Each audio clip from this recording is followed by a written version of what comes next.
नमस्कार, राष्ट्र गर्व में आप सभी का बहुत स्वागत। मैं हूं सुशांत सिन्हा। राष्ट्र गर्व हमारा वो प्रयास जहां हम आपको वो किस्से, वो कहानियां, वो फैक्ट्स बताते हैं जो आपको राष्ट्र पर गर्व करने के और मौके दे सके। देखिए, देश में इस वक्त एलपीजी जहाजों की बड़ी चर्चा हो रही है। खाड़ी देशों से आने वाले क्रूड ऑयल से भरे जहाजों का जिक्र हो रहा है। लगभग हर हिंदुस्तानी अपडेट ले रहा है कि कितने जहाज हॉर्मुज से होकर गुजरे, कितने metric ton gas strait of Hormuz के रास्ते हिंदुस्तान पहुंचने वाली है। आपको पता है कि इन जहाजों को किन की बदौलत सुरक्षित भारत लाया जा रहा है? कौन है भारत का ऐसा रक्षक जिसने संकट की इस घड़ी में हिंदुस्तानियों की टेंशन कम की है? आज राष्ट्र गर्व के इस एपिसोड में देश की उसी ताकत के बारे में आपको बताने जा रहा हूं जिसे किसी भी ऑपरेशन में उतारने का मतलब 100% कामयाबी।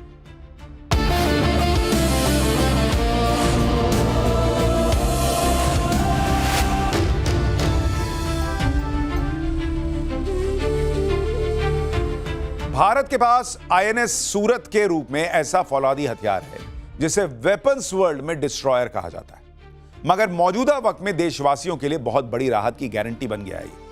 हिंदुस्तान ने अपने इस मॉडर्न हथियार से जब जब दुनिया को रूबरू कराया, उसकी कामयाबी का डंका दूर दूर तक बजा। इस बार भी आईएनएस सूरत ने ऐसा काम किया जिसके लिए उसकी जितनी तारीफ की जाए वो कम। पहले आप आईएनएस सूरत का लेटेस्ट वीडियो देखिए। इसे नेवी का हिस्सा बने सिर्फ 14 महीने हुए हैं, मगर इसने अपने दम पर मुसीबत को चुटकियों में दूर करने का मोर्चा संभाला और उसे करके भी दिखाया। आईएनएस सूरत इस वक्त ओमान की खाड़ी में तैनात है, यानी खाड़ी देशों से जो भी टैंकर हिंदुस्तान आते हैं उन्हें यह एस्कॉर्ट करते हुए लेकर आता है। मतलब समंदर में सुरक्षा की गारंटी बना हुआ है।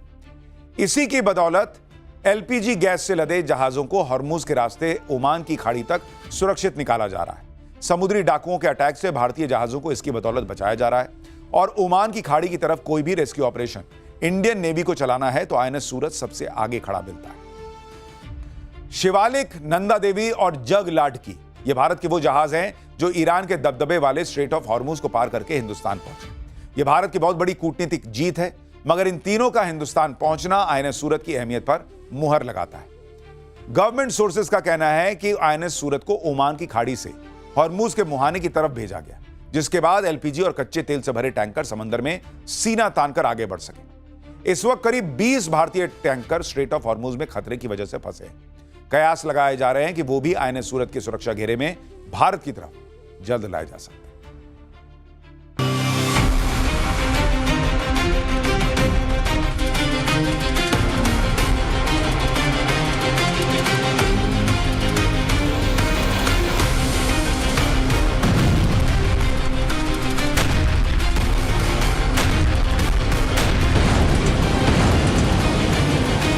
हिंदुस्तान का ये डिस्ट्रॉयर 15 जनवरी 2025 को नौसेना में कमीशन किया गया, यानी बहुत ज्यादा वक्त नहीं हुआ है आईएनएस सूरत को सर्विस में आए, मगर चंद महीनों के भीतर इसने जो ऑपरेशन पूरे किए वो हर देशवासी के लिए गर्व बन गए।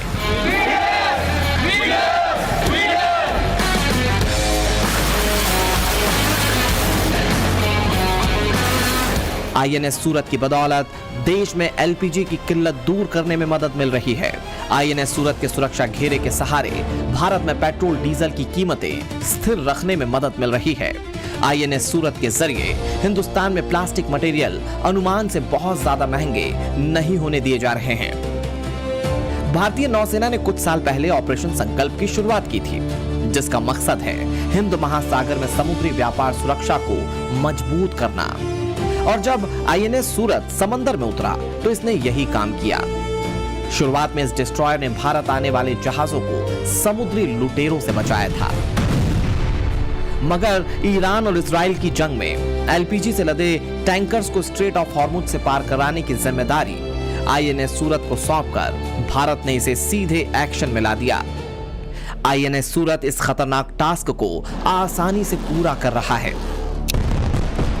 स्ट्रेट ऑफ हॉर्मुज से अब ऑयल को हमें एस्कॉर्ट कराना था, तो आसानी से अभी हमारे शिप्स जो है मैंगलोर में भी आ रहे हैं और भी आ रहे हैं। तो आईएनएस सूरत और बाकी भी हमारे जितने भी नेवी के वॉरशिप्स हैं, इस वक्त बेस्ट ऑफ द वॉरशिप हमारे पास है। वैसे तो भारत के पास 13 गाइडेड मिसाइल डिस्ट्रॉयर हैं, मगर ओमान की खाड़ी में आईएनएस सूरत पर ही दांव लगाया गया। वजह बताई जा रही है इसका एडवांस्ड होना। ये ऐसा डिस्ट्रॉयर है जिसका इस्तेमाल एंटी सबमरीन, एंटी शिप या एंटी एयरक्राफ्ट के रूप में किया जा सकता है। यानी किसी भी तरह का खतरा इसे महसूस होता है तो ये उसी हिसाब से जवाब देना शुरू कर देता है। रक्षा जानकार मानते हैं कि ओमान की खाड़ी में इसकी मौजूदगी दुश्मनों के लिए कड़ा संदेश है। इसकी तैनाती से डिटरेंस यानी कि खौफ पैदा किया जाता है और फिर कोई भी भारतीय जहाजों पर हमला करने की हिम्मत नहीं जुटा सकता। –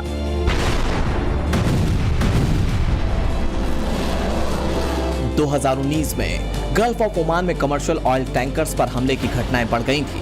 इन जहाजों पर या तो भारतीय क्रू मेंबर्स होते थे या फिर भारत का हित जुड़ा होता था। विदेशी ध्वज वाले जहाजों पर कई बार विस्फोट और ड्रोन या माइन अटैक से नुकसान पहुंचाने की कोशिश की गई। स्ट्रेट ऑफ हॉर्मुज वाले इस इलाके में ऐसी घटनाओं ने भारत की चिंता बढ़ा दी थी। तब कुछ युद्धपोतों को तैनात किया गया, मगर वक्त लंबा खिंचता गया तो सवाल यह भी सामने आया कि भविष्य में भारतीय ध्वज वाले जहाजों को निशाना बनाया गया तो क्या किया जाएगा।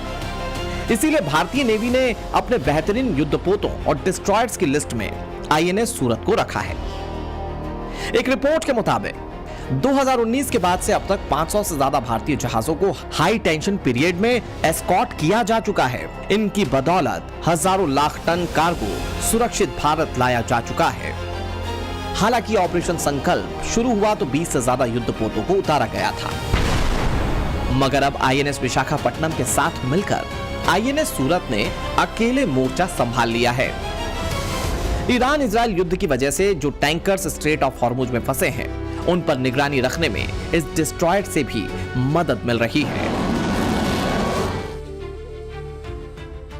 आईएनएस सूरत ने स्ट्रेट ऑफ हॉर्मुज में रक्षक वाली जो भूमिका निभाई या निभा रहा है, वो किसी भी हिंदुस्तानी के लिए राष्ट्र गर्व की कहानी से कम थोड़ी ना है। इसकी ताकत क्या है, क्यों इसे समंदर में रक्षक कहा जाता है, ये सब आपको बताऊंगा। आप यकीन मानिए, अमेरिका और चीन के अच्छे अच्छे डिस्ट्रॉयर्स को आप भूल जाएंगे। ऐसा क्यों कह रहा हूं, उसके लिए आपको पहले कुछ तस्वीरें दिखाता हूं जो आईएनएस सूरत की काबिलियत पर मुहर लगाती। जून 2025 में सिंगापुर के MV वॉन हाई 503 जहाज में आग लग गई। कैसे 20 समंदर कंटेनर शिप से लपटें निकलती दिख रही, और जिस वक्त यह हादसा हुआ तब सिंगापुर के झंडे वाला जहाज कोच्चि के पास था। इसलिए इंडियन नेवी ने अपना फर्ज निभाते हुए रेस्क्यू ऑपरेशन चलाया। इस रेस्क्यू ऑपरेशन के लिए सबसे ज्यादा आईएनएस सूरत पर भरोसा जताया गया। कुछ घंटे की मेहनत के बाद भारतीय नौसेना ने 18 क्रू मेंबर को सुरक्षित बचा लिया और आईएनएस सूरत पर उनका इलाज भी किया गया। चीन ने इसके लिए हमारा धन्यवाद किया था। दरअसल जिन 18 लोगों को नई जिंदगी दी गई, उनमें 14 चीन के नागरिक थे। यहीं से दुनिया को पता चला कि भारत के आईएनएस सूरत की ताकत क्या है। कहते हैं कि चीन की सेना ने इसके जैसा डिस्ट्रॉयर बनाने की डिमांड कर दी। हालांकि उस पर काम शुरू नहीं हो सका क्योंकि इसकी टेक्नोलॉजी तो स्वदेशी, 75% साजो सामान हिंदुस्तान में ही बना है। आईएनएस सूरत की वजह से पाकिस्तान भी हैरान हो गया जब अप्रैल 2025 में इसी डिस्ट्रॉयर से छोड़ी गई सरफेस टू एयर मिसाइल ने अपने टारगेट को ध्वस्त किया। यह अरब सागर में ऐसा परीक्षण था जो ऑपरेशन सिंदूर से ठीक पहले और पहलगाम हमले के बाद किया गया। इसके जरिए पाकिस्तान को सख्त संदेश दे दिया गया था। ऑपरेशन सिंदूर के दौरान भी आईएनएस सूरत को अरब सागर में तैनात किया गया। यह एयरक्राफ्ट कैरियर आईएनएस विक्रमादित्य के स्ट्राइक ग्रुप का हिस्सा था। उस वक्त इस डिस्ट्रॉयर पर कई मिसाइलें तैनात की गई। आईएनएस सूरत का मेन काम था कि पाकिस्तान की सबमरीन को आगे नहीं बढ़ने देना है, और फिर वही हुआ। आईएनएस सूरत में ऐसी कौन सी खासियत है जिसकी बदौलत इंडियन नेवी का इस पर अटूट विश्वास है? आपको इससे जुड़ी एक रिपोर्ट दिखाता हूं।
कई बार स्ट्राइक ग्रुप का हिस्सा बने बगैर मिशन पर उतार दिया जाता है। इसके हैंगर में चेतक, ध्रुव, सी किंग और नए MH-60R ऑपरेट किए जा सकते हैं। यह अलग बात है कि एक बार में 2 हेलीकॉप्टर्स ही हैंगर किए जाने की क्षमता है। ये डिस्ट्रॉयर श्रृंखला का शिप है और ऐसे नेवी के पास 7 और जहाज हैं इस P-15 alpha and Bravo category के अंडर।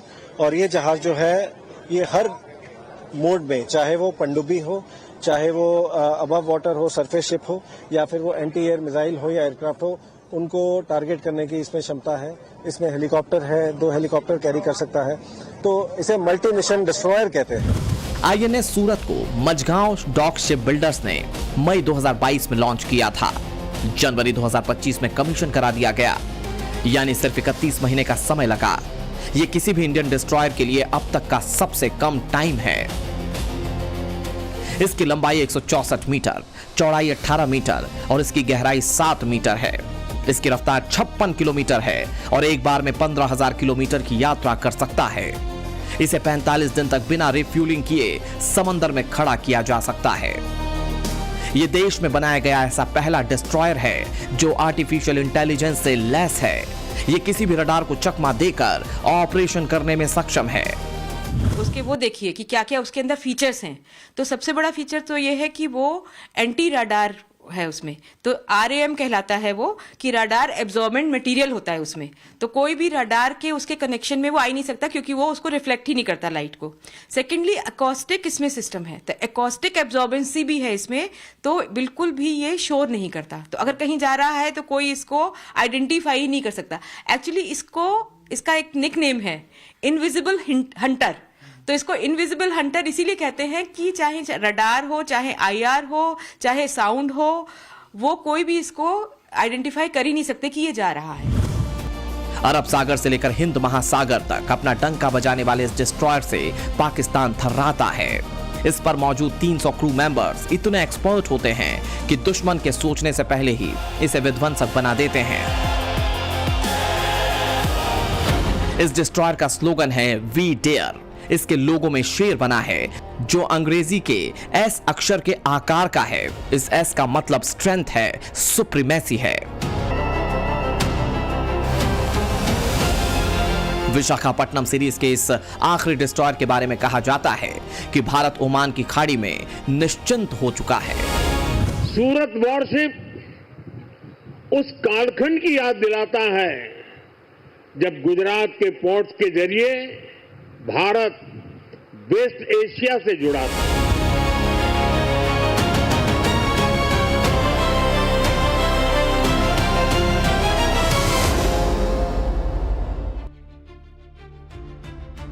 INS सूरत का नाम गुजरात के शहर सूरत पर रखा गया। ऐसा क्यों किया गया, इसके पीछे भी एक बड़ी दिलचस्प कहानी है।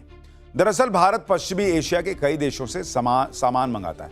यह सामान जहाजों के जरिए समंदर के रास्ते गुजरात के पोर्ट पर लाया जाता है और इन जहाजों के नाम हिंदुस्तान के अलग अलग शहरों पर थे, मगर इनमें कोई भी ऐसा जहाज नहीं था जो गुजरात से संबंध रखता। इसी के बाद मांग की गई कि एक तो जहाज ऐसा हो जिसे गुजरात के पोर्ट पर पहुंचने से गुजरात वाला प्राइड मिले। शुरुआत में चर्चा थी कि पोरबंदर के नाम पर इसका नाम रखा जाएगा, मगर सूरत के समुद्री इतिहास को इग्नोर नहीं किया जा सकता था। 16वीं और 17वीं शताब्दी में सूरत पश्चिमी भारत का व्यस्त बंदरगाह था। यहां दुनिया भर से जहाज आते थे और बनाए भी जाते थे।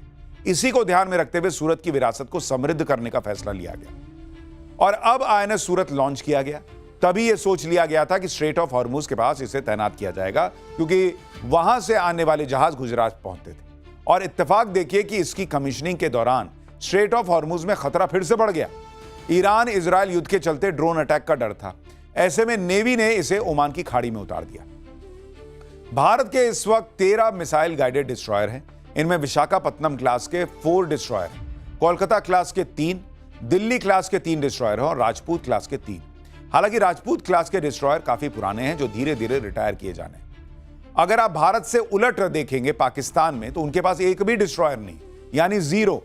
इससे पहले 1971 की जंग में इंडियन नेवी ने पाकिस्तान के PNS खैबर डिस्ट्रॉयर को डुबो दिया था। आपको यह भी बताता हूं कि आखिर भारत को डिस्ट्रॉयर की जरूरत पड़ी क्यों और क्यों इस पर राष्ट्र गर्व करना चाहिए।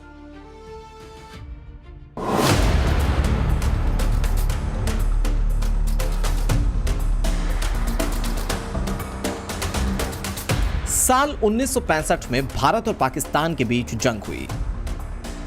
इस युद्ध में भारत ने पाकिस्तान को हरा दिया, मगर जिस तरह गुजरात के द्वारका पर पाकिस्तान ने अटैक की कोशिश की, उसके बाद यह महसूस हुआ कि हिंदुस्तान के पास ऐसे डिस्ट्रॉयर होने चाहिए जो समंदर की सुरक्षा तो कर सकें, मगर जरूरत पड़ने पर हमले करने में भी सक्षम हो। इसी के बाद ब्लू वाटर नेवी बनाए जाने की तरफ कदम बढ़ाए गए। डिस्ट्रॉयर से लैस किया जाना भी इसी का पार्ट था। 1973-1975 के डिफेंस रिव्यू में नौसेना की जरूरतों को मंजूरी मिली और सोवियत संघ से राजपूत क्लास के गाइडेड मिसाइल डिस्ट्रॉयर खरीदे गए। साल 1980 में भारत के पास आईएनएस राजपूत के रूप में पहला आधुनिक मिसाइल डिस्ट्रॉयर था। यही वो दौर था जब चीन ने अपनी नेवी के लिए हिंद महासागर में घुसपैठ बढ़ाना शुरू कर दी। String of pearls